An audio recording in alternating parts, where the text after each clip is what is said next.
જીવનમાં કદી પણ માતા પિતાના ઉપકારને ભૂલવું ન જોઈએ. તમે વિચારો, તમારી માએ તમને 9 મહિના સુધી ગર્ભમાં રાખ્યા, કેટલું સાચવ્યું, પોતાના મોજ શોખ, પોતાની પસંદ નાપસંદ, પોતાનું ખાવું પીવું એ બધું એ ભૂલી ગઈ અને માત્ર તમારો વિચાર કર્યો કે ગર્ભનું રક્ષણ કેવી રીતે થાય, મારા બાળકનું રક્ષણ કેવી રીતે થાય, એનું પોષણ કેવી રીતે થાય. એ જ વિચારમાં તે રહી. કેટલી વેદના, કેટલું દર્દ સહન કર્યું. નાના હતા તમારી કેટલી રક્ષા કરી. તમને ક્યાં ખબર હતી કે અહીંયા બેસાય ન બેસાય, અહીંયા સુવાય ન સુવાય, અહીંયા જવાય ન જવાય.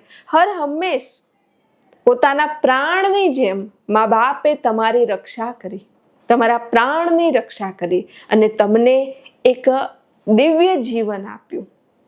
આ બદલ કદી પણ માતા પિતાને કટુ વચન ન કહેવા જોઈએ, અપમાન ન કરવું જોઈએ, આંખ કાઢી વાત ન કરવી જોઈએ, તેમનું દિલ કદી દુભાવવું ન જોઈએ. જેને માતા પિતાનું દિલ દુભાવ્યું છે એ જીવનમાં કેટલા સુખી છે બતાવો.